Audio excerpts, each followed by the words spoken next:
Fala galera que se liga no canal Boleiros Conectados, estamos chegando para mais um Resenha de Boteco aqui na rua João Pessoa 157, no Bola 7 Snook Bar. Hoje, como toda semana, grandes convidados aqui participando do Resenha de Boteco. É um grande prazer ter você, internauta, junto conosco e aqui apresentando a nossa mesa de boteco, o Pedro comentarista, Pedro Lacerda. E aí, Pedrão, tudo certo? Tudo bom, Doug? Boa noite, Nonato, Gustavo, todos os amigos ligados aí no nossa resenha de boteco.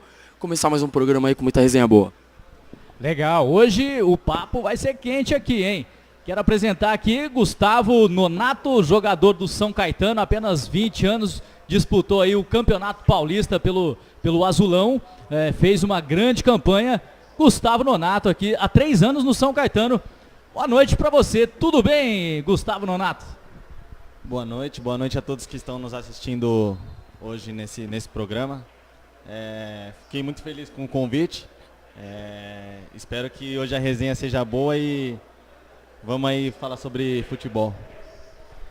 Muito bem, tem muito papo hoje pra gente falar aqui, pra gente conversar aqui e juntamente conosco na nossa mesa aqui, Gustavo Berton. Grande prazer aqui, esse grande jornalista hoje presente conosco pra gente discutir aí muito futebol, né, Gustavo? É verdade, tudo bom? Prazer estar aqui com vocês e, claro, falar de futebol é a coisa que a gente mais gosta, né? Então é sempre bom, é sempre produtivo falar bastante de futebol aqui, que tem muita coisa acontecendo aí no Brasil e no mundo, aí a bola rolando. Gustavo Berton, que conhece bem os bastidores aí do futebol, né? Você já foi setorista, né, de alguns clubes, né? Na verdade, já são 13 anos de profissão, né, no jornalismo esportivo. Comecei em Porto Alegre, na verdade, e lá em Porto Alegre durante quase 8 anos, cobrindo diariamente Grêmio Internacional, tanto nos jogos quanto nos treinos. 7 anos aqui em São Paulo, diariamente Palmeiras, Corinthians e eventualmente São Paulo, obviamente, né? Palmeiras, Corinthians, São Paulo e eventualmente o Santos. Então é bastante vestiário, bastante CT, fora os treinos que a gente vinha aqui em São Caetano mesmo, cobriu o São Caetano diversas vezes em jogos, enfim, viagens pelo Brasil, enfim, é bastante tempo já aí de estrada e conhecendo bastante vestiário e CT, certamente.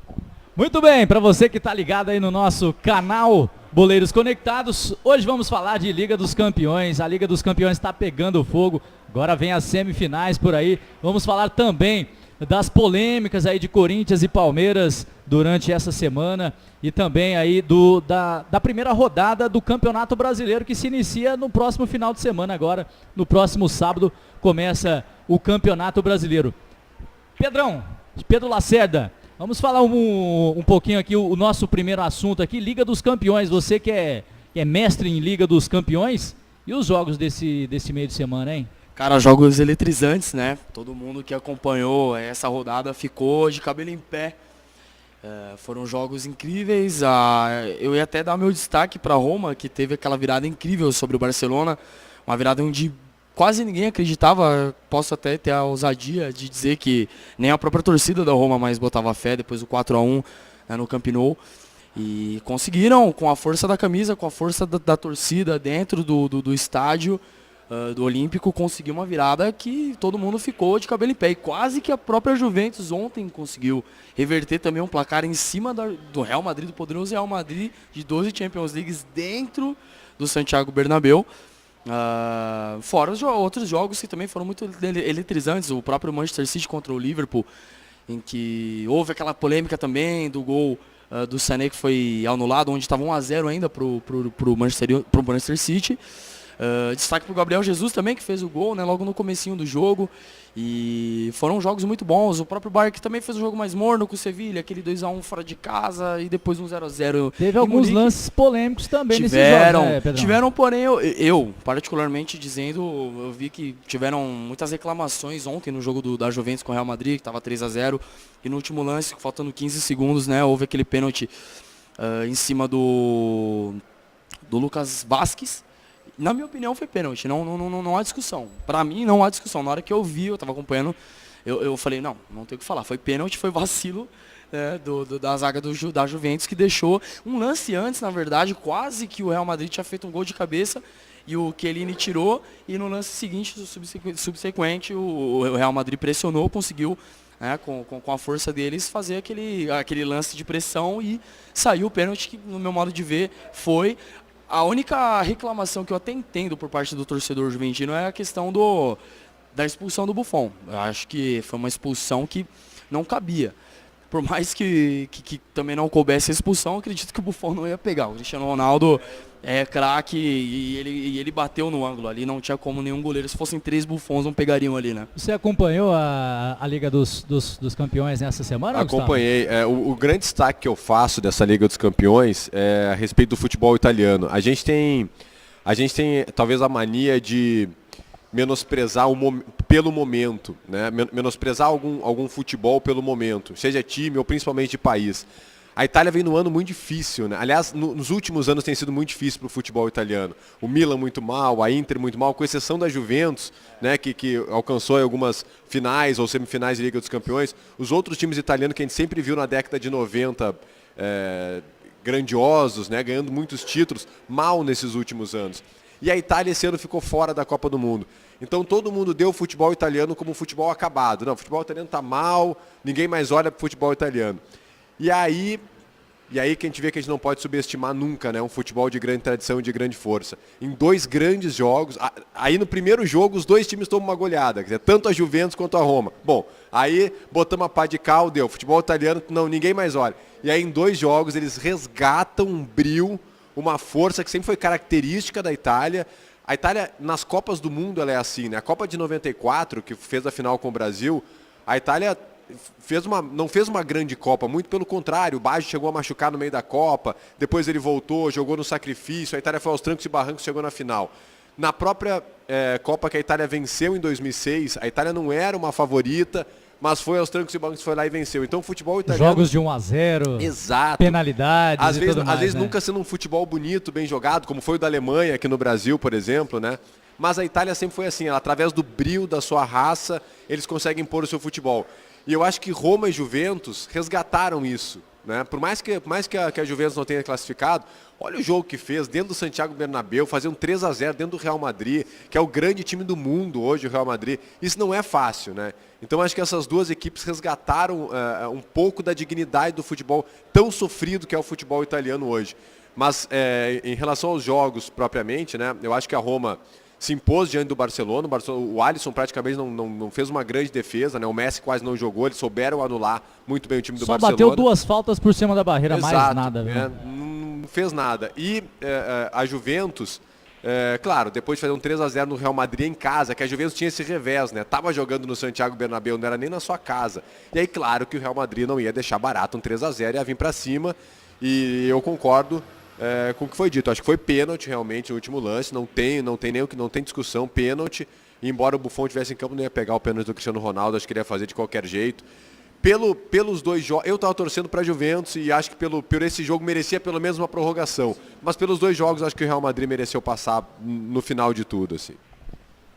Então, ô Pedrão, nós temos aí os 4 semifinalistas, né? Não saiu ainda o sorteio, né Pedro? É amanhã o sorteio, amanhã? né? Amanhã o sorteio. Eu acho, assim, isso é uma suposição porque eles vão tirar ali na hora. Eu acho que a semifinal vai ser Real Madrid e Bayern, e Roma e Liverpool. E aí eu acredito, é porque o Salah vive um momento mágico, né, cara? Ele tá fazendo gol em tudo que é jogo. Eu acho que ele e o Firmino também estão fazendo uma boa dupla, muito embora tenha tido a perda do Coutinho para o Barcelona. O Liverpool ele se mantém uma equipe muito consistente. O Klopp ele faz um trabalho muito bom desde as épocas de Borussia Dortmund. Por isso que ele dá uma consistência muito boa pro Liverpool, triangulações, enfim. Mas eu acredito que pela força que a Roma conseguiu... com esses jogos, ele pode cavar a sua vaguinha para a Copa do Mundo aí, e de né? titular, né? Ele não está ainda 100% garantido. Eu acredito que ele esteja para a Copa, sim. Talvez não titular, né? Titular o Gabriel Jesus ainda, porém, pelo momento que ele vive, ele está melhor que o Gabriel Jesus, né? Depois até da lesão que ele teve no City, enfim. Eu acho que o Firmino vive um melhor momento. Porém, se eu puder apostar, eu acredito que vai ser uma final Real Madrid e Roma, se no sorteio não cair Real Madrid e Roma. Só fazer um adendo também, que você comentou, né, da Itália na Copa de 2006, uma Copa que eu acompanhei muito, torci muito para a Itália depois que o Brasil foi eliminado pela França. Cara, teve a Itália, ela fazia realmente jogos 1-0, aquela bola sofrida que entrava, mas teve um grande jogo que eles fizeram que foi na semifinal, se eu não me engano, 3-1 para a Itália, na prorrogação, ou 2-0, que até o Fábio Grosso fez um gol contra a Alemanha. Foi um jogão. Naquele jogo eu falei assim, cara, Eu acho que a Itália está mostrando realmente como ela é potência, né, enquanto futebol. Mas a Itália já estava dando indícios que ia pelos insucessos, né? Na Copa de 2010 e 2014, eles foram eliminados na primeira fase, né, Gustavo? Sim, sim. E agora ficaram fora da Copa, né? É uma judiação pro é o Buffon, que né? você falou, né? Ninguém dava a Roma, nem a Juventus, ou seja, eles tiraram forças realmente da onde não tinham, né?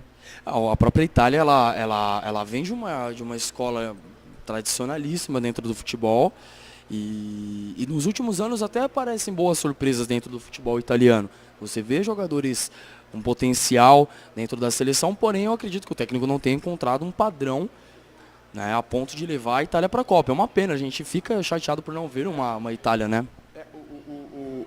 O fato das apostas, né, dizimou muito o futebol italiano, aquele fato de corrupção dentro do futebol, né, que a gente viu, né, porque a Itália nos anos 90, isso que a garotada vê hoje, essa geração dos anos 2000 para cá, que vê hoje que é Real Madrid e Barcelona, nos anos 90, na minha época, eu tenho 36 anos, na minha época era Milan e Internacional de Milão. Eram os dois grandes times na década de 90. Em 91, 92. Bom, o São Paulo fez as finais, né? A final contra o Milan, aquela final Contra o Milan, né? Histórica. Quer dizer, então assim, os grandes times daquela época...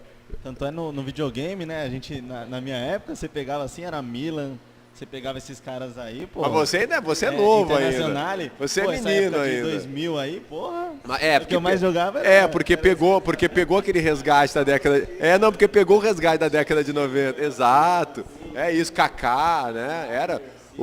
Isso, exato, Seedorf. Quer dizer, olha, o Adriano, né, ganhou o título de imperador quando foi para a Internacional de Milão, então...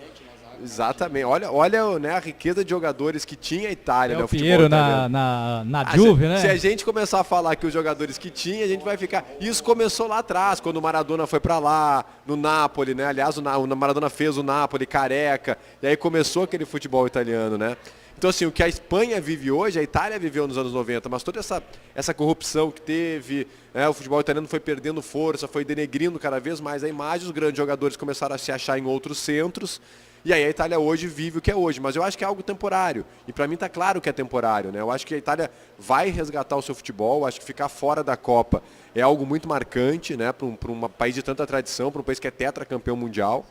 Então a Itália vai reencontrar aí o caminho do seu futebol, o jogador italiano sempre teve para isso, e eu acho que Roma e Juventus provaram isso, né? O brilho italiano nunca pode ser subestimado. Então a Itália tem tudo para voltar aí a brilhar dentro do futebol.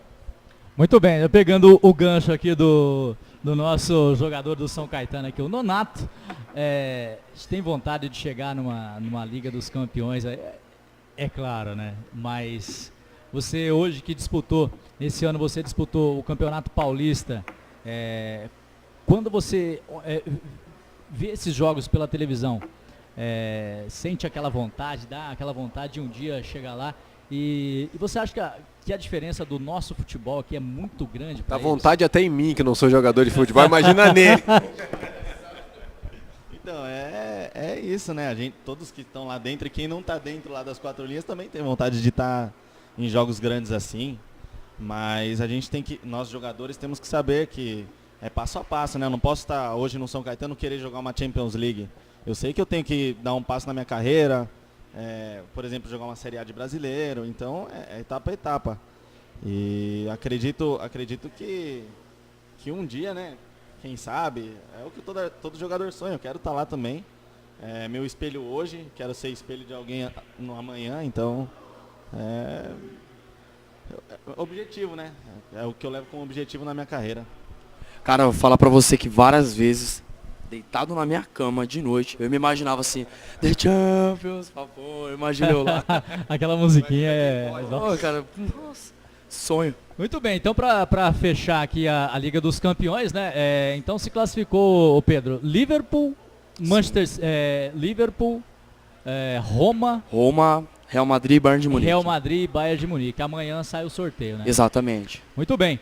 Para você que está nos acompanhando aqui do nosso canal Boleiros Conectados, estamos na rua João Pessoa 157, toda quinta-feira, 19h30. Para você que quer assistir aqui o nosso resenha de boteco, venha para cá Mudando um pouquinho a pauta agora, o Campeonato Paulista nesta semana trouxe muitas polêmicas, né?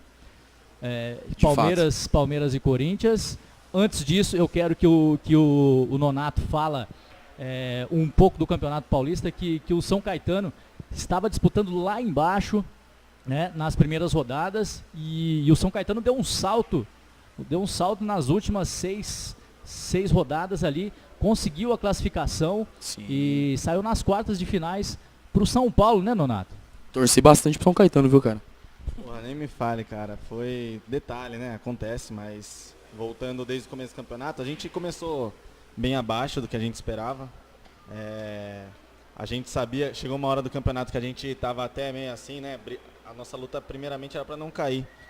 Mas acabou que a gente engatou uma sequência de vitórias aí, foram 4 vitórias seguidas, que acabou garantindo a gente a classificação, uma rodada de antecedência até. Uma dentro do Allianz Parque, inclusive, né, cara? Inclusive, dentro do Allianz Parque, a gente jogou o jogo contra o São Bento em casa com 1 a menos o jogo inteiro. Sim. E fizemos o gol aos 48 do segundo tempo, então foram vitórias. Anteriormente a gente ganhou do Ferroviária com gol nos acréscimos também no segundo tempo, então nessa segunda parte de campeonato, assim, foi impecável da nossa parte. A gente chegou até mais do que a gente esperava, até mais do que a nossa torcida esperava. Mas acho que tudo tem um aprendizado, tudo tem uma lição. Se a gente saiu nas quartas era porque tinha que sair mesmo. Mas acredito que abriu muitas portas para muitos jogadores aqui no São Caetano. Posso fazer uma pergunta? Como é que foi o vestiário pós-eliminação para o São Paulo? Porque o São Caetano estava conquistando uma classificação, né? E aí no final do jogo acontece tudo aquilo que aconteceu. Como é que foi aquele pós-jogo? A gente tinha total noção que São Paulo não estava numa fase boa, né? Então a gente, principalmente eu estava assim, se a gente chegar no segundo tempo 0-0, a pressão vai ficar toda em cima deles e eles não vão fazer gol na gente. Então eu tinha isso em mente. Aí chegou no segundo tempo, eu falei, a gente vai segurar esse resultado. A gente criou muita expectativa mesmo, a gente sabia do nosso potencial. Mas foi clima de... a gente ficou desolado, né? A gente não acreditava, porque a gente fizemos um ótimo jogo em casa, fomos lá, seguramos o primeiro tempo, fomos um time guerreiro. No segundo jogo faltou técnica, a gente foi na raça, o gramado no dia tinha chovido muito. Sim. E estava encharcado, assim, por mais que não parecesse, estava encharcado lá dentro. E foi depois, assim, todo mundo de cabeça quente, claro, mas a gente superou, sabíamos do que a gente tinha feito, porque foi muito grande para o Azulão, porque a gente veio de 1-2, já chegar no 1-1, chegando nas quartas de final, surpreendeu a todos e acho que, como eu disse, foi muito bom não só para a torcida do São Caetano, para o São Caetano se reerguer, mas para nós jogadores, né, que saímos valorizados no Campeonato Paulista. Até aproveitando a pergunta do Berton, do pós-jogo, vestiário, como ficou após a eliminação para o São Paulo, eu tenho uma pergunta, uma curiosidade mesmo. A gente viu que muito se crucificou em cima do Paes, que foi o goleiro do São Caetano, que teve a falha no primeiro mais ainda, né, mas no segundo também. Eu acompanhei o jogo dele, onde ele entrou contra o Palmeiras, no próprio Allianz Parque, o goleiro titular sentiu, né? Isso. Inclusive, ele quebrou o tornozelo, né? Ele quebrou o tornozelo. Então, e uma boa recuperação para ele, né? Com certeza. E entrou o Paes. Ao longo da partida, o pessoal até brincou que ele parecia com o Jailson, né? E, enfim, ele fez uma grande partida. Ele fez defesas importantes para o São Caetano, conseguiu segurar um resultado importantíssimo. Infelizmente, teve os 2 lances, mas principalmente o primeiro do gol do Trellis. Como foi com vocês, particularmente você que está aqui hoje conosco, conversar com ele, dar uma força, mostrar que, infelizmente, o jogador é ser humano, ele está suscetível ao erro. Como que foi aquela conversa com ele? Vou começar porque, assim, eu sou muito amigo do Paes. Realmente sou amigo particular dele. Concentrações, assim, eu fico bastante com ele. Então, até sendo mais novo, eu fico até meio sem graça de dar uma palavra para ele, né? Mas acho que é importante também. A gente sabe, todo programa que eu fui me perguntaram do Paes. E, a gente sabe que todos que estão lá estão suscetíveis ao erro, estão ali, só erra quem joga. Então, ele já nos ajudou muito, como você disse, mas isso podia acontecer com qualquer um. Podia ser eu que errei um passe ali, que saiu um gol de São Paulo, o zagueiro que errou uma saída de bola. Então, dentro da equipe, a gente sempre foi muito fechado e não houve crucificação nenhuma. A gente se fechou com o Paz. A gente sabia que a imprensa ia cair matando em cima, principalmente a torcida do Azulão, que é fanática, né? Até na hora você entende, o cara tá de cabeça quente, xingar o Paz. Isso é do futebol, todo mundo, um cara erra, a torcida xinga, no outro lance o cara acerta, faz o gol, a torcida aplaude. Então, o Paz, como eu disse, é muito amigo de todos, ele é muito querido. E a gente se fechou com ele e não teve problema algum com relação a isso. O engraçado do futebol, né? Porque a gente individualiza o esporte que é coletivo, na verdade, né? Claro, quando tem uma falha assim, tão grande como foi a do Paz, por exemplo, que todo mundo viu, né? E como ele falou, o São Caetano sabia que se segurasse o São Paulo numa fase ruim, a torcida ia pressionar, a perna ia começar a pesar, isso existe, de repente a classificação pudesse ficar mais perto, acontece uma falha dessas, acaba caindo tudo nas costas do goleiro. Mas o futebol é um esporte coletivo, né? Quer dizer, não é a falha de um que determina a derrota, como ele falou. Um passe lá na frente, um gol perdido, um jogador que não acompanhou a marcação, um outro que ficou parado, tudo isso influencia ao longo do jogo para que acabe chegando num resultado final. Mas a gente tem muito disso, assim, o torcedor mais ainda, né? A gente acaba colocando a culpa naquele jogador que errou o gol na cara do gol e podia ter sido 1-0, no goleiro que tomou o frango e acabou perdendo por 1-0, enfim. Mas a gente esquece que o futebol é um esporte coletivo, né? E esporte coletivo todos ganham e todos perdem. Mas enfim, eu acho que o mundo do futebol, fora ali a cabeça quente, como ele falou, e até do torcedor, se solidarizou com o Paz, né? Porque a gente viu que foi uma falha que, obviamente, ele não estava esperando, ninguém espera falhar. E depois do jogo, principalmente no pós-jogo, a emoção dele, né? Como ele ficou consternado com aquilo, como ele realmente sentiu aquela falha. E então acabou todo mundo ficando mais solidário em relação ao goleiro do São Caetano, que, como ele falou, é um bom goleiro, tem que esquecer isso agora. O principal é esquecer e agora partir para frente, né? Provar agora em campo que pode dar mais. Aquela noite para ele deve ter sido uma noite horrível, muito longa. E me solidarizo com ele, porque a gente sabe que futebol é complicado. E você como jornalista, Gustavo, tem alguns jornalistas que talvez pelo fato da emissora até cobrar isso deles, de polêmicas e tudo mais, ainda tem muitos jornalistas que sentam a madeira no jogador, né? Então, às vezes isso, quando o jogador, eu não quero ver esporte, eu não quero assistir esporte, mas ele tá ali na casa dele e tal, ele acaba te colocando lá em algum programa esportivo e aí ele escuta aquela crítica, né? Eu acho que a polêmica pela polêmica, ela é insustentável. E eu acho que o telespectador, ou o ouvinte, ou o leitor, ou o internauta, seja qual mídia que a pessoa trabalha, sabe identificar isso. Ele sabe quando o cara tá ali para fazer chacrinha, quando o cara tá ali para... É aquela velha história, assim, quando a gente vê uma manchete marcante na internet, a primeira tu clica. A segunda tu já não clica, porque tu sabe que se tu clicar, a notícia não vai ser condizente com a manchete. Então, esse cara já botou a manchete lá, a primeira vez eu cliquei e caí, a segunda eu não vou cair. A gente sabe identificar essas coisas. Então, eu acho que as pessoas sabem identificar o cara que está ali pela chacrinha, que está ali criticando para aparecer mesmo, para causar polêmica, para ser o diferente, e aquele cara que critica na hora certa, que critica com coerência, que sabe por que está falando, sabe por que está criticando, por que está elogiando. E o futebol ele é polêmico por si só, a gente não precisa criar polêmica. Né? Olha que foi Palmeiras e Corinthians, olha que foi o Juventus e Real Madrid. Né? O futebol ele cria suas polêmicas, então não precisa a gente criar polêmica, a gente não está ali para criar polêmica, a gente está ali para ser um canal, né? Nós jornalistas agora falando, ser um canal do torcedor com o seu time, do seu time com o torcedor. Né? E às vezes esclarecer algumas coisas que o clube não fala. Então, enfim, eu acho que o consumidor final, ele sabe diferenciar quem é sério, quem está ali fazendo a coisa certa e quem está ali fazendo chacrinha. Muito bem. Só pegando já o gancho, Palmeiras e Corinthians, os dois times foram protagonistas aí de várias polêmicas, né? Do pênalti, anteriormente o treinamento, né? Que o Corinthians tinha marcado para o sábado, juntamente com a equipe do Palmeiras. Eu estou dizendo que esse clássico começou antes e ainda não terminou, né? E ainda não terminou. Porque estão falando até agora. Né? Então, mas em cima disso, Gustavo, de Palmeiras e Corinthians com essas polêmicas aí, o tal pênalti, anulação do jogo, o que o Palmeiras ainda reclama sobre isso. Como que você viu todo esse episódio? Eu vejo em duas questões separadas. A primeira questão, não foi pênalti na minha opinião. Eu acho que o Ralf toca a bola, tem uma câmera por trás que mostra o Ralf tocando a bola, o Dudu cai depois, né? Há um choque depois, né? Até causado pelo Ralf, mas primeiro ele toca a bola, para mim não foi pênalti. Segundo ponto, para mim é claro, há uma interferência externa, é nítido. A gente estava olhando o lance há uma semana e eu acho que foi pênalti, de repente ele acha que não foi, ele acha que foi. A gente ainda não chegou num consenso. O árbitro lá dentro em poucos segundos, menos ainda, né?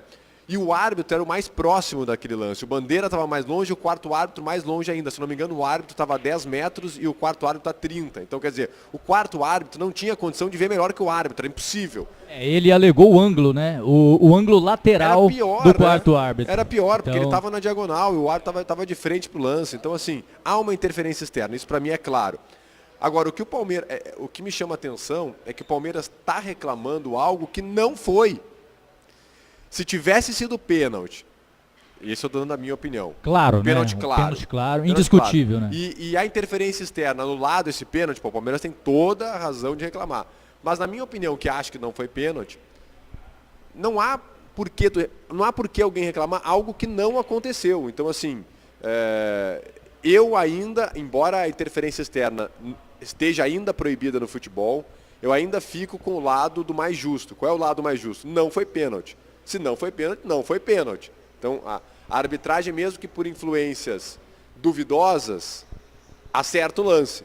Não foi pênalti. Então, eu fico com essa posição. Quer dizer, eu fico pelo lado que pelo menos causa justiça. Se não foi pênalti, para mim não foi pênalti. Segue o baile, segue o resultado. E essa história de voltar a jogo é absurda. Tem tanta coisa que já aconteceu no futebol. Copa do Mundo que foi campeão, gol de mão, bola que entrou, não entrou e nunca voltou nada. Não dá para voltar. Errou, acabou, pronto. O Palmeiras mesmo se envolveu numa situação parecida com o Grêmio em Porto Alegre, né? A questão do Barcos, enfim. Então, assim, foi com o Inter? Então foi com o Inter. Teve a questão da expulsão do Egídio também contra a Chapecoense, né? Sim. Ele claramente, ele estava no vestiário já, ou seja... Então, a minha posição com relação a isso, eu ia fazer essa comparação em ambos os casos com o Palmeiras. Em 2012, se eu não me engano, foi esse lance, até o ano do descenso do Palmeiras. Foi um jogo em que o Inter estava ganhando no Beira-Rio de 2-1 e o Palmeiras empatou o jogo com o Barcos. Só que aquele lance, cara, foi nítida a mão que ele utilizou. Ele bateu com o antebraço na bola e ela foi no canto, enfim, gol. E o delegado da partida, ele utilizou da interferência externa para anular o gol. Nesse ponto, Gustavo, cara, eu concordo plenamente. Eu acho que a justiça ela tem que ser feita. É claro que o meio como ela é utilizada, essa justiça para ser feita, no caso a interferência externa que ainda não é permitida no futebol, ela realmente tem que ser dita, comentada, porém, eu acho que o prêmio é o mais justo, e eu acho que isso é muito certo. Nesse caso do Barcos, realmente a mão dele ia empatar o jogo, e seria injusto porque foi utilizado de mão, e mão não é permitida, só no vôlei e no basquete. Porém, nesse caso do jogo de domingo, do Palmeiras, não falando como palmeirense, falando como jornalista mesmo, como um analista de futebol, eu enxerguei o pênalti naquele lance. Eu enxergo porque no momento em que o Ralf toca a bola, ele toca simultaneamente no Dudu. E isso, na minha visão, demonstra que o Dudu estava com o campo de jogo privilegiado com relação ao Ralf. O Ralf estava vindo de trás e ele consegue pegar o Dudu no mesmo tempo que ele pega a bola. Ou seja, o Dudu estava com vantagem no espaço. Por isso que eu enxergo o pênalti. Agora, foi ou não, é questionável, como você falou, não chegamos a um consenso nem agora. Imagina o árbitro naquele momento. Claro que a interferência é errada. Por isso que eu sou muito adepto ao árbitro de vídeo. Eu acredito que ele realmente tem que ser já utilizado. Porém, essa questão de voltar ao jogo, de se vai ou não, como você bem falou, teve já gol do Lampard na Copa que entrou a bola e o juiz não validou, teve gol de mão do Maradona, então eu acho que voltar é muito pouco. E só queria fazer uma ressalva antes do Nathan comentar aqui, que eu achei infeliz o comentário do Gagliotti após a partida. Eu entendi que naquele momento ele era mais torcedor do que presidente, só que enquanto presidente de um clube tão grande quanto a Sociedade Esportiva Palmeiras, ele tem que se polir do que ele vai falar, ele tem que tomar cuidado com o que ele vai falar. É claro que ele é torcedor, é claro que ele sentiu a derrota, ele ficou frustrado como todos os palmeirenses ficaram, mas ele tem que ter uma responsabilidade social, eu diria, e esportiva, enquanto presidente do Palmeiras. Então ele mandou mal na resposta, eu entendi o lado dele, mas ele deveria ter tomado um pouco mais de cuidado. Só um fato curioso que vocês não comentaram, achei que até vocês iam comentar, mas o que eu lembrei agora foi que o árbitro, depois de uns 5 minutos, ele chama o Ralf e o Pergunta Dudu se foi pra pênalti. perguntar. Então, assim, a gente que tá ali dentro de campo, a gente tá brigando pelo nosso. Claro que o cara vai falar que foi, né? E o Uma outro vai falar que final não de foi, com Paulista, certeza. Pô, não sei quanto tempo, 30 minutos do segundo tempo. O cara não vai falar que fez o pênalti, o cara não vai falar que o Ralf pegou na bola. É só, Óbvio. só acho que... Até porque há um componente nisso aí que tem estudos até sobre isso avançados, que eles chamam de memória, tem algo a ver com digamos assim, com a memória que te favorece, né? As pessoas, e isso não é inconsciente, não chega a ser uma memória fotográfica, mas é a memória que convém pra gente. E isso não é algo que a pessoa está logrando ou roubando ou querendo passar a perna, é algo que realmente, quer um exemplo disso? O gol de mão do Jô. Quando perguntaram pro Jô se a bola tocou na mão dele, o que ele respondeu? Eu não me lembro, eu não senti. Ele não estava mentindo naquele lance, ele realmente não lembrava, naquele primeiro momento, ele realmente não lembrava que a bola tinha batido na mão dele. Porque a memória dele na hora, o que ele queria? Ele queria fazer o gol e já estava pensando em outra coisa. Então, a mente não guarda algumas coisas que nos convém. Não quer dizer que a gente esteja roubando. Então, tu vai perguntar pro Dudu, o Dudu sente o toque. Ele acha que ele está olhando se o Ralf tocou a bola, ele pode até ter visto, mas a mente dele guardou o toque. O Ralf guarda que ele tocou na bola, que ele não tocou. Então, assim, há estudos avançados sobre isso. Então, assim, perguntar para o jogador, realmente, não é que o jogador mentiu, que o Ralf está mentindo ou que o Dudu está mentindo, é que as pessoas guardam aquilo que convém, né, que mais convém para elas. Tanto é que há um ano atrás, o mesmo Palmeiras e Corinthians na Arena Corinthians, o lance do Gabriel e o Maicon, também. Os jogadores do Palmeiras sabiam quem tinha feito a falta, mas não foi ele, eles acusam mesmo. Eu não sei se deve acabar com a malandragem no futebol, as câmeras estão acabando com isso, né? Sim. E essa interferência externa vem através de câmeras que eles ficam, eu não sei o porquê não aderir logo o árbitro de vídeo, porque... Eu acho que esse lance, o VAR não vai acabar. De novo, eu acho que não foi pênalti, estou convicto que não foi pênalti. Interpretação, né? Ele acha que foi. E está convicto que foi. Então, assim, na interpretação, eu daria o pênalti. Eu não daria o pênalti, ele daria. Até porque o árbitro de vídeo é uma pessoa, vai ser manual isso aí. Exato. Também. Eu acho que assim, impedimento, bola que entrou, não entrou, de repente um lance muito mais claro e tal. Mas esse tipo de lance, tem gente que não viu o pênalti da Juventus do Real Madrid. Para mim, pênalti claro. Eu acho que o zagueiro chega empurrando, pênalti claro. Já ouvi opiniões que não foi pênalti. Tudo bem, mas eu acho que esse tipo de lance o árbitro de vídeo não vai acabar. Acho que vai continuar sendo a interpretação. Tem que definir, né? Acho que tem que definir quais lances que serão colocados nisso, porque lances de falta, por exemplo, tem muitos lances que são interpretativos. Se parar todo lance de falta que existir no jogo, o jogo não flui. Não, o tempo de bola parada, enfim, de acréscimo até vai ser muito alto. Eu acho que são lances determinantes, por exemplo, esse lance com o Ralf, eu acho que ele é contestável, embora, como você falou, você esteja convicto, é um lance discutível. Agora, por exemplo, o lance do pênalti ontem da Juventus no Real Madrid, para mim é indiscutível. O Benatia, se eu não me engano, né, ele bate com a perna aqui no peito e ele empurra, exatamente. Mas, os jornais, inclusive da Itália, todos... Mas talvez aí haja um pouco da parcialidade. Ou seja, talvez, são opiniões, são lances discutíveis. Sim. Né? Por exemplo, a fase de pontos corridos do Campeonato Paulista. Houve muita contestação por parte do Palmeiras. No primeiro jogo foi 2-0 para o Corinthians. E esse jogo eu falava pro pessoal, meus amigos palmeirenses falavam, pessoal, não adianta reclamar, o Corinthians foi muito superior ao Palmeiras. E o lance do Jailson, que ele vai com a perna e ele pega a bola primeiro e depois ele bate no René Júnior, é pênalti. Embora ele tenha pego na bola primeiro, ele ao contato, ele vai com uma força excessiva e ele vai com a sola do pé. Então, isso determina um pênalti. Eu acho que o que está mais causando a polêmica nisso tudo é o tempo que eles param o jogo, né, Nonato? Você que está dentro de campo, como que você sente os árbitros nesses lances que eles marcam, que eles ficam meio em dúvida, às vezes o quarto árbitro intervém na jogada. Como que é isso dentro de campo para vocês que estão ali e quanto mais vocês sentem os árbitros em dúvida, mais o jogador chega para cima do árbitro, pressiona, faz aquela fita pro árbitro?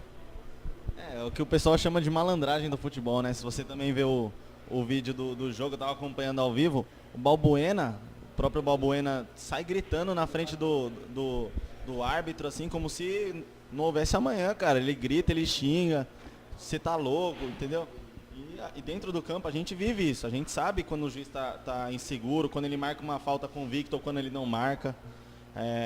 O jogador, querendo ou não, ele se aproveita disso, porque ele tá querendo puxar pro lado dele, né? E...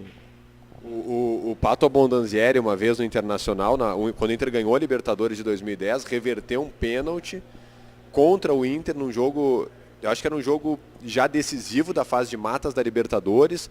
Eu acho que aquele pênalti complicaria assim a vida do Inter, o Inter teria que buscar o resultado dentro de casa, naqueles poucos minutos que faltavam. E o juiz marca o pênalti, o Abondanzieri sai do gol e corre até o Bandeira, e fala coisa, o juiz volta atrás e não dá o pênalti.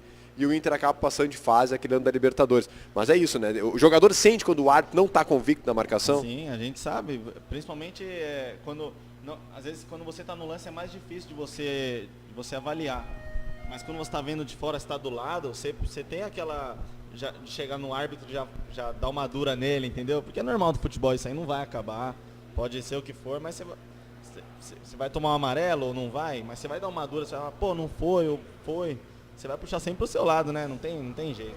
É que o complicado, até por como a gente já falou aqui, também mencionou, o árbitro, enfim, o jogador, todo mundo, ele é suscetível ao erro e ele é ser humano e ele vai defender o dele. A gente vê nitidamente o árbitro, enfim, quem quer que seja, com aquela dúvida, o próprio juiz agora, o árbitro do jogo do Palmeiras e Corinthians no final de semana, tem uma hora que nem ele perguntou pro Ralf e pro Dudu, foi pênalti. Ele olha pra câmera, a galera começa a cercar ele, o Sheik, o Antônio Carlos, vem todo mundo, o Maicon, vem todo mundo em cima dele, e ele fica assim, o que eu vou fazer? Meu Deus, e agora? Né? Então você vê que ele não tá com a convicção plena, que nem o lance do ano passado mesmo, do Jô, que ele expulsou, que foi o gol do Jô no final, que foi expulso o Gabriel injustamente. Não lembro qual que foi o árbitro, mas era aquele loiro lá, ele vai lá, por mais que ele estivesse em dúvida... Inclusive, ele foi afastado, já tá, acho que ele tá apitando já a Série A2. Ele tá apitando a A2? Ele já... mas ali foi um erro grotesco. Mas ele pergunta, por mais que ele estivesse na dúvida, ele chega no quarto árbitro, ele começa a perguntar, ele faz a comunicação pelo rádio, ele pergunta pra todo mundo, o que tá acontecendo? Foi mesmo o Gabriel que fez a falta? Quem que foi que fez? Por mais que ele estivesse inseguro, ele tava transparecendo segurança, porém ele errou. Né? Da mesma maneira que o cara pode Pedrão, ter acertado agora. O fato é que a regra mudou. Sim.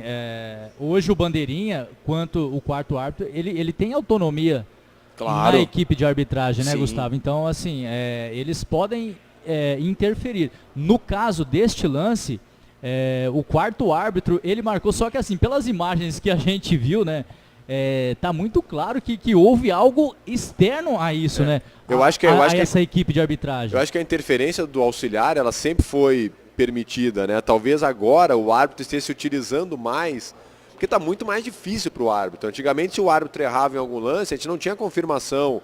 Ou daqui a pouco ia confirmar 3 dias depois. Hoje é na hora. Quantas câmeras estão espalhadas por ali? E não tinha né? tanta repercussão na época também. Exato, né? Também tem isso, né? Então acho que a autonomia do auxiliar, ela sempre foi permitida. Agora talvez o árbitro esteja se valendo mais disso, né? Mas o que não pode é essa interferência externa. E a gente vê que claramente o tempo que demora para a decisão do árbitro é o tempo que demora para correr aquela informação. Sai alguém ali do vestiário, fala com o quarto árbitro, que fala com o Bandeira, que vai avisar, e aí o árbitro volta àquela questão ali. Isso não pode, não pode. Se ainda não está permitido o uso de vídeo, ele não tem que ser utilizado. E foi utilizado. Eu acho que essa reclamação do Palmeiras é justa. Mas ainda acho que não foi pênalti, tá? O que eu acho mais irônico é que esse ano houve uma votação dos clubes da Série A, ou enfim, para quem era a favor e contra o árbitro de vídeo. E o Palmeiras votou a favor do árbitro de vídeo e o Corinthians contra. Isso é no mínimo irônico. No mínimo irônico. Porém, a justiça foi feita, por assim dizer, digamos. Divergências à parte, o fato é que o time do Corinthians se sagrou campeão paulista, né? E o entre campeões, o Guarani, né, Paulão? O Paulo que sempre me ajuda nas pautas aqui. O Guarani venceu o Oeste e que decisão, né? 4-0 para cima do Oeste de Barueri. Caraca. Do meu querido Bragueto, Tá colado, grande hein? amigo aí. Mas não deu pro Oeste, não. Portanto, o Guarani se sagrou também campeão da Série A2 do Campeonato Paulista e o Corinthians campeão da Série A1. O que eu achei curioso, só fazendo um adendo também sobre o Guarani Oeste, para mim eu acredito o clube mais tradicional talvez. É o único clube do interior que tem um campeonato brasileiro. Teremos o clássico campineiro no próximo ano. Sim, o derby do interior. De repente não, né? Porque esse regulamento do Campeonato Paulista... Talvez de colocar os dois na mesma chave, no mesmo chaveamento. Se colocarem na mesma chave, né? Seria ruim se não pro me engano, futebol, são quatro grupos de 5 times, né, Pedro? 4. 4 de 4. Isso. E 16 os clubes. mesmos times da chave não se enfrentam. Não, só na, Acho que é isso, né, na Leonardo? fase de quartas de final. Inclusive esse ano a gente não pegou o Santo André porque a gente caiu na chave deles. Não teve o clássico do Verdade, ABC, né? Verdade. Só pra avisar mesmo. E ano que vem, além de ter esse clássico campineiro, Guarani e Ponte Preta, eu acredito que o Campeonato Paulista ele venha mais fortalecido. Agora, com relação ao que eu vi esse ano, eu achei muito curioso que os dados, os números do Campeonato Paulista foram engraçados, porque o Corinthians foi campeão, né, com méritos também, tiveram os méritos deles, independente da polêmica. Porém, na seleção da própria Federação Paulista de Futebol, dos 11 atletas, 8... Eu não concordo. Eu concordo, só discordo do... E até, inclusive, você colocou no seu Eu Facebook, eu concordei. colocaria Do Gabigol o Nonato com o Rodrigo. nessa lista aí, com certeza. O que você falou do Rodrigo, ou do Gabigol, ter sido dos 3 de atacante, ter colocado o Gabigol e para você seria mais justo colocar o Rodrigo, que é o menino que foi até a revelação do campeonato. E eu concordo. Eu acho que o Rodrigo jogou mais bola do que o Gabigol no campeonato. Muito embora o Gabigol tenha feito mais gols, eu acho que o Rodrigo foi mais jogador pro Santos. Nos principais jogos ele estava suspenso, né, Paulo? Fala aí, Paulo. Pintado no lugar do Rose. Eu colocaria o Sacha, talvez, no lugar do Gabigol. Eu acho que o Sacha fez um campeonato melhor. O Gabigol não se justifica. Ele tá na seleção do campeonato. Nos principais jogos ele estava suspenso. E outra... Contra o Palmeiras ele não jogou, fez contra o alguns Corinthians gols não. quando começou, depois parou de fazer gol. Eu acho que quiseram fazer uma média com o Santos. Mas se quiser fazer uma média com o Santos, bota o Sacha, pô, que jogou mais. Né? É verdade. Ou o próprio Rodrigo, então, jogou mais. Mas foi um bom campeonato. Eu acho que o Fábio Carille se afirmou ainda mais como treinador. O ano passado, quando ele venceu o Campeonato Paulista, falaram que Palmeiras e o Santos estavam na Libertadores, o Corinthians não tinha, São Paulo estava em crise. Esse ano, o Corinthians está na Libertadores e junto com os outros, e o São Paulo se fortaleceu e o Corinthians ganhou igual. Né? Então acho que a gente tem que dar um mérito também para o Carille, que ajeitou a sua vida, né? Com 2 campeonatos paulistas e o Campeonato Brasileiro, ele tem pelo menos mais 10 ou 15 anos aí de currículo para integrar qualquer time e comissão técnica dos times grandes do Brasil. Pouco mais de um ano, 3 títulos, né? E o Gustavo Nonato deveria estar nessa seleção aí do Campeonato Paulista? Sou suspeito pra falar, né, cara? Mas... Com certeza, né? Quem sabe, né? Vamos ver ano que vem. Por que não? Chegar numa final aí, naquela final do Audax lá, que teve Audax e Santos, pô, um monte de gente do Audax foi pra seleção do campeonato. Não lembro se do Ituano teve na época contra o Santos também. Sim. Teve gente na seleção do campeonato, então sonhar nunca é demais, né, cara? O Audax, o próprio Audax, que teve o Tietê, que depois foi pro Palmeiras, né? O Ítalo, que foi pro São Paulo, o Sidão, que agora também tá no São Paulo. Oi? Sim. Sim, Foram claro, vários o Audax jogadores. despontou aquele ano com um trabalho muito bom, E inclusive do espalharam Fernando por Diniz. aí. Alguns pro Santos, outros pro São Paulo. E então. o próprio Fernando Diniz agora. Que tá fazendo um trabalho muito interessante no Atlético Paranaense. Aliás, semana retrasada, se eu não me engano, houve o jogo Atlético Paranaense e São Paulo, foi 2-1 pro Atlético. Cara, eu vi o jogo, eu falava, cara, esse Fernando Diniz é doido. Eu olhava assim, eu falava, se eu fosse torcedor do Atlético, eu ia estar em choque, porque é claro que a gente sabe que é treinado, é claro que a gente sabe que é consciente o que eles fazem, mas assim, é o zagueiro abrindo na ponta, né, do campo, o goleiro recebendo, dando um corte no atacante do São Paulo, abrindo a bola. Então, assim, o coração do torcedor fica na boca, mas a gente sabe que é muito bem trabalhado. Gosto do trabalho do Fernando Diniz, eu acho ele um treinador muito bom dessas revelações novas que nós temos no futebol brasileiro. O Carille também é uma baita de uma surpresa. É um técnico, claro, que já vinha há muito tempo no Corinthians, mas ele se consolidou e eu concordo plenamente com isso. Agora com esse Campeonato Paulista conquistado pelo Corinthians, bicampeão paulista. E ele se afirma cada vez mais. Ele é um técnico que ele sabe falar a linguagem do jogador. E eu acho que isso é muito fundamental, cara. Tem o técnico paizão, tem o técnico que é o amigão, tem o que é o mais que puxa a orelha. E eu enxergo o Carille como aquele técnico paizão, que consegue conversar com o jogador. Aliás, eu já queria até emendar uma pergunta aqui rapidinho, Nana, se você me permite, Doug. O Pintado que você trabalhou esse ano, qual que é o estilo de trabalho dele? Como que ele tem a dinâmica dentro do campo? Como que funciona com ele? Só aproveitando esse gancho, como que foi jogar ao lado do Christian também, né? Como que o grupo recebeu ele, vindo do Grêmio, a última passagem dele pelo Corinthians, meio que jogado de escanteio, tanto no Corinthians como lá no Grêmio. Como que foi chegar e jogar com esse jogador junto com a pergunta do Pedro? Se o Christian fizesse gol contra o São Paulo, ele ia fazer aquele... Começando pelo Pintado, né? Eu comecei a jogar no Paulista quando o Pintado chegou. Eu devo muito a ele, inclusive ao Martins também estava. Ano passado eu joguei bastante com ele a Copa Paulista. Infelizmente não tive a oportunidade, enfim. Mas o Pintado foi um paizão para mim desde que eu cheguei. Ele sempre vinha falando comigo, ele pegava bastante no meu pé, ele sabe disso. Só que sempre para melhorar, sempre para evoluir, né? Porque principalmente garoto novo, quando ele veio, na verdade, muita gente veio me falar, pô, trabalha bem agora, que ele gosta de revelar moleque.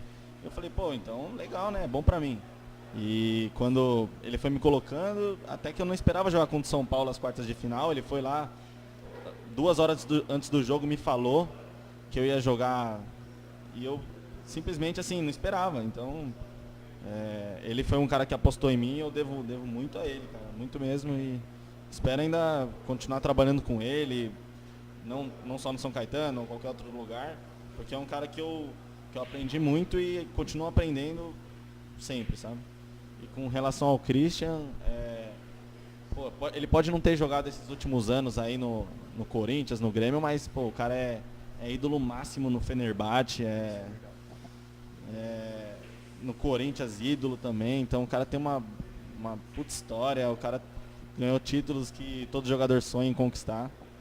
Então tá dividindo o vestiário, dia a dia com um jogador desse você olha assim, você fica até com vontade de treinar, sabe? Um cara, você olha pra ele e fala, pô, esse cara eu via na TV, quando eu era pequeno, e agora eu tô jogando do lado dele, o próprio Chiquinho também, que eu via na TV. Pô, foi um negócio assim, fora do normal, nunca tinha passado por isso. E jogar com o Christian foi um privilégio sem tamanho. Você está com 20 anos de contrato até quando com o São Caetano? Eu tenho contrato até novembro do ano que vem, São Caetano. Longuinho ainda, tem um tempinho pela frente. Mais alguma coisa do Palmeiras e Corinthians, do Campeonato Paulista aí pra gente fechar? Tem, Gustavo? Não, eu acho o que você achou do nível, o nível do Campeonato Paulista? Acho que vamos colocar um ponto final no Campeonato Paulista, tá demorando para acabar aí, né? Não, o Campeonato Paulista é sem dúvida o melhor campeonato estadual do Brasil, isso aí a gente não tem a menor dúvida. É paulistinha? Não, é o Paulistão. Não tem campeonato no Brasil que chegue próximo ao nível do Campeonato Paulista, né? E é por isso que o Campeonato Paulista tem tantos times do interior aí que se destacam, né? Citou o Ituano, o ano passado, há poucos anos, tempo aí o Audax, o Santo André. O próprio São Caetano, né, em 2003, com o Muricy Ramalho, né? E times que se destacam na Série A do Campeonato Brasileiro, né? O Guarani agora está um pouco em baixa, mas já foi campeão. A Ponte Preta, que está sempre aí na Série A do Campeonato Brasileiro. Não é por nada que o futebol paulista é essa força que é. Então o nível esse ano foi como a gente esperava, quer dizer, um campeonato de altíssimo nível, altíssimo rendimento, capaz de provocar crise num time como São Paulo, né? De demitir treinador como São Paulo, de fazer um clássico como fez de Corinthians e Palmeiras.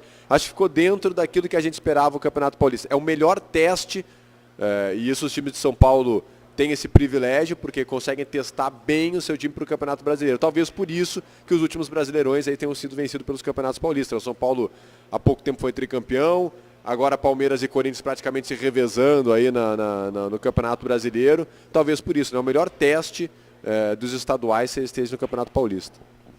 Legal, resenha de responsabilidade aqui no Bola 7 Snook Bar aqui em São Caetano. Para você que quer assistir aqui toda quinta-feira às 19h30 aqui, sempre convidados especiais. E hoje aqui Nonato, jogador de São Caetano, jornalista aí Gustavo Berton, Pedro Lacerda, nosso comentarista aqui. A nossa última pauta agora é falar um pouquinho da estreia dos times aí no Campeonato Brasileiro, né, Pedrão? Sim, sim. Principalmente os times paulistas aí, né? Isso. Corinthians, São Paulo, Palmeiras e Santos estreando. E aí? Então, vão ser, falando principalmente agora dos 4 grandes de São Paulo, serão 4 bons jogos. Vamos começar aí com o Santos, né? Sábado agora às 20 horas, se não me engano. Santos e Ceará, Santos e às Ceará, 21, Pacaembu, né? 21 horas. Eu isso, farei perdão, esse jogo isso. aí, hein? Fará esse Ligado. jogo, estará lá? Opa. Vamos Santos e sintonizar Ceará no sábado às 21 horas no Isso, Pacaembu. no Pacaembu. Santos que vem jogando muito no Pacaembu, né? Sim, tem até esse papo de concessão. Vamos pro palpite daqui a pouco também. Será que o Santos, daqui a alguns anos, Gustavo, você que é dos bastidores aí, será que o Santos migra mesmo aí para São Paulo? Bom, o que você pensa disso tudo? Foi uma promessa da presidência que ia colocar mais jogos aqui em São Paulo para favorecer o torcedor santista aqui em São Paulo. Acho que não deve vir para São Paulo. O Santos tem a sua história, tem a sua cidade, leva o nome da sua cidade. O que eu acho que o torcedor do Santos merecia era um estádio melhor. Vamos fazer o seguinte raciocínio. A Vila Belmiro foi histórica, é um patrimônio, beleza. Cara, parabéns, bota lá uma estátua do Pelé, né? Tem a do Zito lá de fora, do né? Neymar, exatamente. Mas, ok, faz um estádio para a torcida do Santos. Imagina o torcedor do Santos aqui de São Paulo, se tivesse um grande estádio como tem aqui, por exemplo, Palmeiras ou Arena Corinthians, ele pudesse descer 3, 4 horas antes do jogo, estacionar o seu carro num lugar confortável, de repente olhar ali 2, 3 lojas, comer num lugar decente, né? E aí, às 4 horas vai para o jogo. Muito torcedor não se desloca de São Paulo para Santos hoje, porque sabe que vai chegar na Vila Belmiro, não vai ter onde pôr o carro. Vai comer aonde? No dogão da esquina, na pizzaria, vai sentar no estádio que não está hoje no padrão que a gente está se acostumando, né, com o futebol brasileiro. Então muita gente não se desloca por isso. Se tivesse um lugar para estacionar o carro legal, né, que protegesse até da chuva, fosse no estádio bacana, eu acho que o torcedor de São Paulo iria frequentar mais os jogos em Santos. Então o Santos tem que começar a pensar nisso.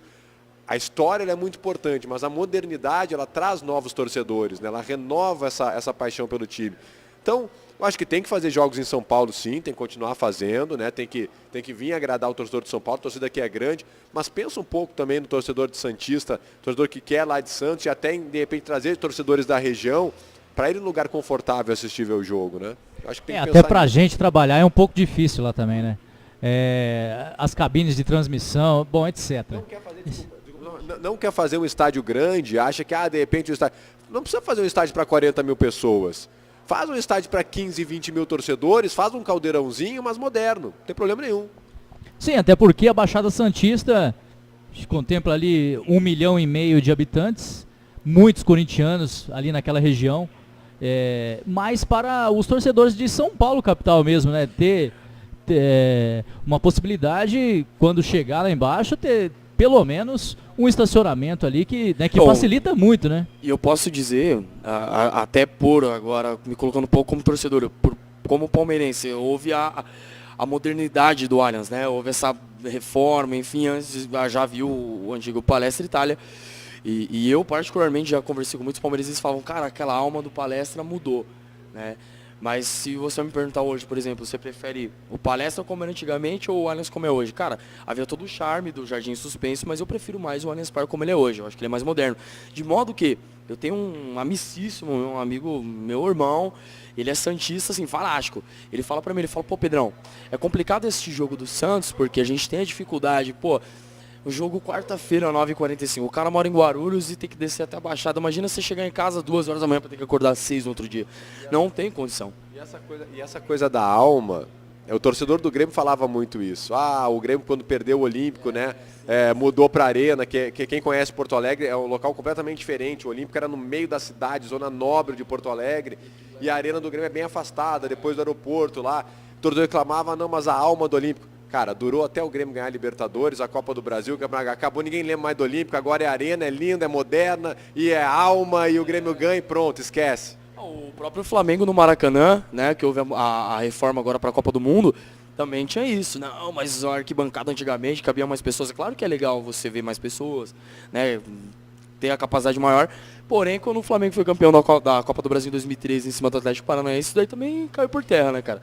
Não, pô, mas o Maracanã agora também, então é muito subjetivo isso, né? Depende muito, é muito relativo com relação à paixão do torcedor, mas eu acho que o Santos, pela sua grandeza, pela sua importância na história do futebol, ele é uma equipe que ele merece realmente um estádio mais moderno ali em Santos, não acho que precisa nem trazer para a capital. Tem muito torcedor do Santos aqui já, e eles conseguem se deslocar até lá, porém com uma modernidade maior, melhor, uma comodidade bacana. Eu vi que haviam projetos agora do próprio presidente agora de querer fazer uma reforma na Vila Belmiro, mas assim, não ia também atender todos os padrões que os torcedores estão se acostumando de fato com as novas arenas. Mas eu acho que o Santos, por merecimento, por história, por tudo que representa, ele merece realmente o melhor estádio, porém vai ter o jogo agora sábado contra o Ceará. E acredito que vai dar Santos, 2-0, inclusive. Muito bem. Então o Santos pega o Ceará, o campeão Corinthians, cearense, o Corinthians enfrenta o Fluminense, né? Na Arena Corinthians, Na Arena 16 Corinthians, horas, domingo. E na segunda-feira, fechando com São Paulo e Paraná no Morumbi às 21 horas e ao mesmo tempo Botafogo e Palmeiras no Newton Santos às 21 horas. Às 20 horas, isso, desculpa, às 20 horas, tanto São Paulo e Paraná quanto Palmeiras e Botafogo, às 20 horas. Muito bem. Ô Gustavo, o que esperar dos paulistas aí para esse Campeonato Brasileiro? Eu acho que o Santos vence no Campeonato Brasileiro ou na Campeonato rodada? Brasileiro. No Campeonato Brasileiro. Eu vejo o Corinthians e o Palmeiras com uma boa possibilidade de ir um pouco mais longe no campeonato. Tá? O São Paulo bagunçado ainda. O São Paulo teve uma troca de treinador, uma troca de comando, um início de ano turbulento, como tem sido os últimos anos do São Paulo. E me preocupa muito, porque o São Paulo, em algumas ocasiões, tirou coelhos da cartola. Uma vez foi o Muricy que salvou, a última vez foi o Hernandes que salvou. E agora, né? Tem coelho para tirar dessa cartola? Você que conhece bem o Diego Aguirre, que trabalhou lá no Inter, né? Trabalhou no Inter. Eu já estava aqui em São Paulo, acompanhei o trabalho um pouco mais de longe, mas sempre acompanho de perto os times gaúchos, né? Como que você vê essas apostas que o São Paulo está fazendo em técnicos estrangeiros? Eu acho que eu até comentei na contratação do Aguirre. Eu não acho que o Aguirre seria um treinador para o São Paulo nesse momento. De repente, se pegasse o Aguirre no início da temporada, deixasse ele fazer um trabalho, eu acho que talvez ele teria mais resultado. Mas eu acho que ele não é um treinador para apagar incêndio como o São Paulo estava precisando.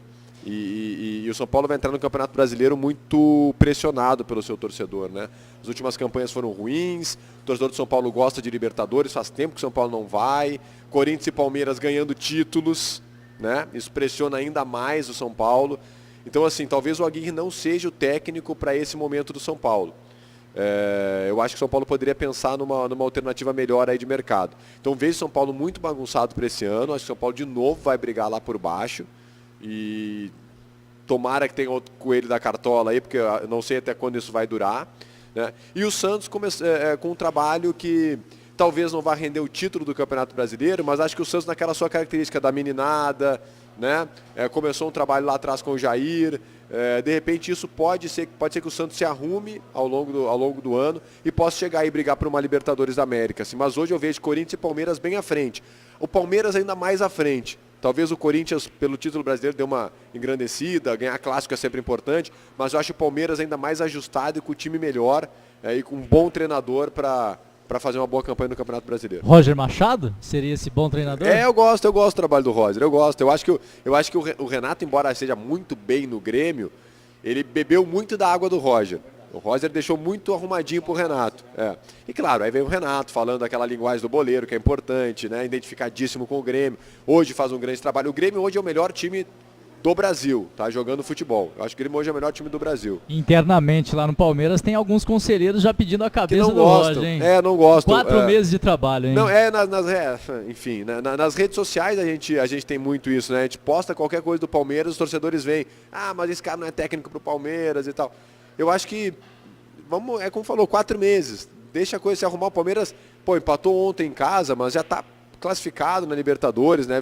Acho que de 9 pontos ganhou 7, é isso? 7 Quer dizer, pontos. é a principal competição. Então, eu vejo o trabalho do Roger ainda como bom. Então acho que o Palmeiras ainda pode... Mas olha, num passado bem próximo, o Roger, ele foi demitido do Atlético Mineiro na sua última passagem, fazendo a melhor campanha na Taça Libertadores também, né? E para você ver que esses confrontos estaduais assim ditam muita coisa. Viu? E fora que pro torcedor a grama do vizinho é sempre mais verde. É sempre assim, cara. Nunca vai estar satisfeito. Eu tenho como exemplo meu próprio pai, que ontem eu tomou um empate, falou, mas esse técnico, isso aqui. Falou, calma, tem que ter tranquilidade, tem que deixar o homem trabalhar, né? Aliás, eu queria até saber, o São Paulo tá jogando agora com o Rosário Central, né, produção? Quanto tá o jogo aí do São Paulo e Rosário Central? O São Paulo tá jogando né? pela Sul-Americana, né? Lá em Rosário, né, no gigante alguma coisa, enfim. É um jogo difícil, é na Argentina.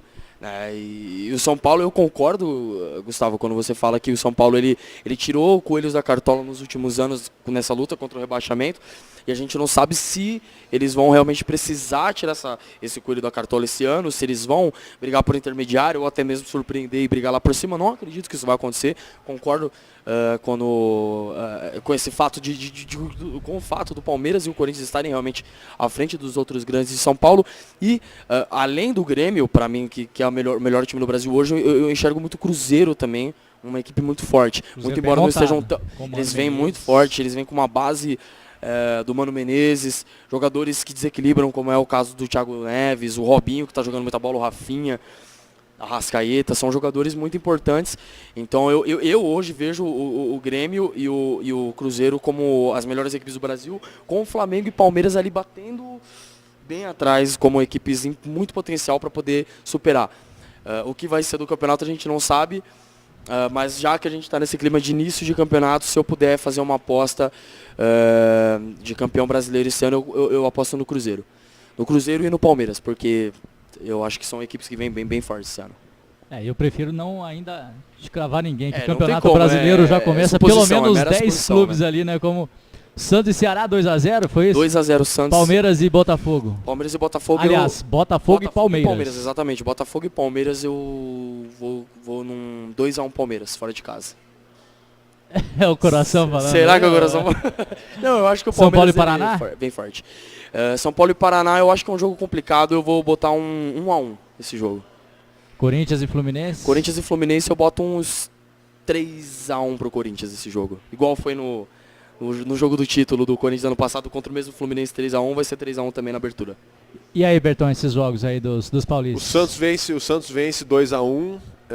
Acho que o Palmeiras perde pro Botafogo 1-0.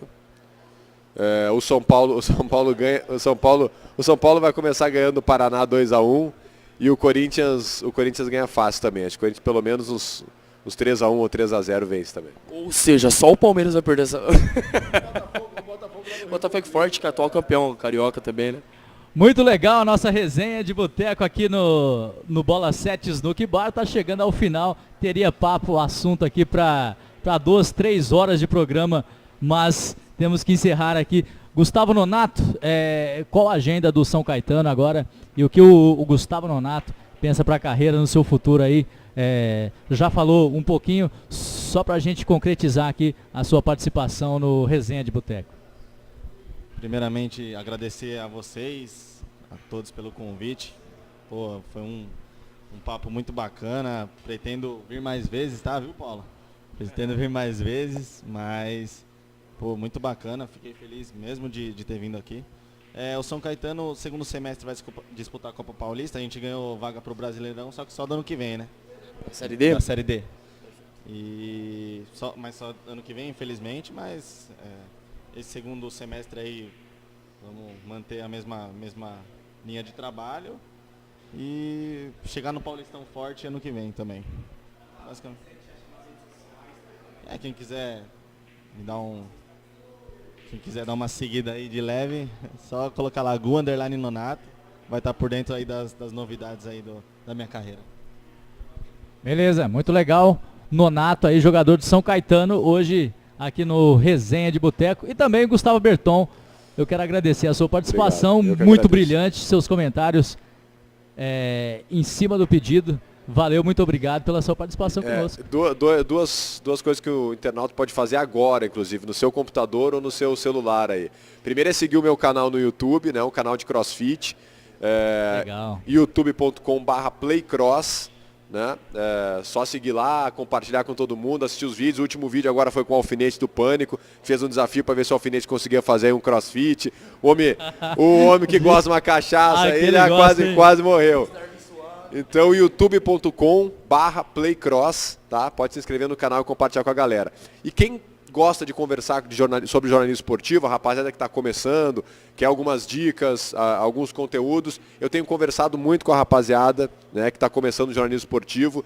Então me acha lá, www.gustavoberton.com.br/3 dicas, né? Aí você vai acessar um vídeo ali, no vídeo eu conto um pouco da minha história, como eu comecei lá em Porto Alegre, no final eu dou 3 dicas importantes para quem está dando os primeiros passos.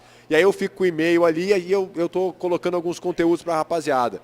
Como se comportar no campo, fazer uma reportagem, entradas ao vivo, entrevistas, vai trocando uma ideia, muita gente me manda aí e-mail de volta e eu respondo, me acha nas redes sociais e eu respondo, e assim eu vou me comunicando com todo mundo. Para quem está começando mesmo aí no jornalismo, sonha com essa profissão que é muito bacana. Eu já, como eu falei, estou há 13 anos aí, já conheço alguma coisinha, então estou conversando com a rapaziada. youtube.com/playcross, o canal no YouTube, gustavoberton.com.br/3 dicas aí para quem está começando. Legal, Gustavo Prazer, Berton. viu, tá aqui, adorei conversar com vocês, conhecer essa rapaziada toda, obrigado pelo convite, espero voltar. Legal. Pedro Lacerda, valeu, muito obrigado mais uma vez. Seus palpites aí. Na próxima semana eu vou cobrar, viu? O Rafa não tá aqui hoje, viu? Mas eu vou cobrar o Rafa, que ele... Sim. Tá, o Rogerinho R9, o Rafa, que é o nosso comentarista pessoal, também. Sim, um abraço aí pra todos. Ó, o Pintado tá mandando um abraço aí, viu? Professor é responsa, hein? Pessoal, agradecer aí também a mais uma participação. É um programa aí maravilhoso que eu tenho uma honra de participar. Agradecer aí ao Nonato pela participação. Obrigado, mano. Gustavão, valeu, irmão. Obrigado, viu? Agradecer a todo mundo aí pela audiência. E semana que vem estamos juntos aí, mais uma resenha bem legal. Legal, portanto, estamos chegando ao nosso final. Quero mandar um grande abraço aí para todos que nos acompanham aí no nosso canal do YouTube, Boleiros Conectados. Se você não é inscrito ainda, inscreva-se no nosso canal, assista os nossos vídeos. Para você que quer assistir os nossos programas aqui também, direto do Bola 7 Snook Bar, é a rua João Pessoa 157 aqui em São Caetano do Sul. Sempre muito legal, um ambiente muito bacana aqui também. E toda terça-feira também aula de sinuca com a Silva Taioli, campeã aí paulista, brasileira. Então muito legal, venha pra cá, assista, se não, fique em casa também, assista pelo nosso canal Boleiros Conectados. Estamos chegando ao nosso final do Resenha de Boteco. Gustavo Berton, Pedro Lacerda, Gustavo Nonato, jogador do São Caetano. Foi muito legal ter hoje esses grandes convidados aqui junto conosco em mais um Resenha de Boteco. Beleza? Valeu, galera, e até a próxima. Tamo junto, hein? Valeu!